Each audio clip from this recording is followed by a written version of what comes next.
All right, problem 11. No flower gardens are creations that feature skunkweed. Therefore, it is false that all flower gardens are creations that feature skunkweed.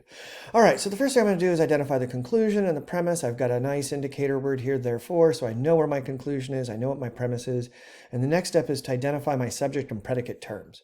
So I've got flower gardens, and I'm just going to go ahead and use F for that. So F is flower gardens. And then creations that feature skunkweed. I'm going to go with, let's go with S. Creations that feature skunkweed. So you might have picked different letters for yours, and that's fine. So I'm going to go with these, and now what I have to do is I have to translate my premise and my conclusion into standard form symbolically.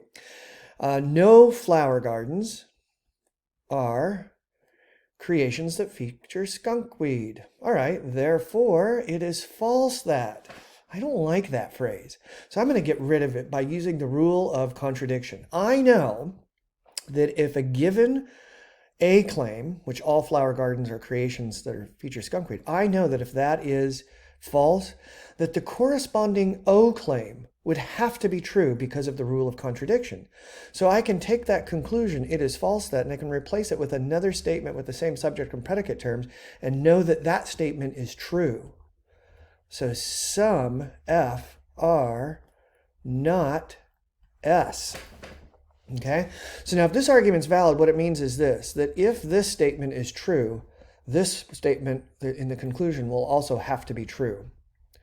If that's the case, then when I do my Venn diagram of just the premise, the conclusion should be visible there. Okay, so here's my flower gardens, and here's my creations that feature skunkweed. And what I'm going to do is diagram in just the premise. Never, ever, ever am I going to go within 10 feet of the conclusion. So I'm going to look at no F or S. If that were the case, that no F or S, there couldn't be anything here in area 2 because anything that was in area 2 would be an F that is an S. And I'm trying to show what it looks like with no F or S. So then I take a step back, I set down my pen, I look at this, and I say, do I see the conclusion here that some F are not S? If I did, I would be seeing an X somewhere because in order for that statement to be represented, there has to be an X somewhere, and I don't see an X anywhere in this. Therefore, I know it's not valid from the Boolean perspective. Okay, and that makes sense because I have a universal premise and a particular conclusion, and that tells me existential fallacy from the Boolean perspective.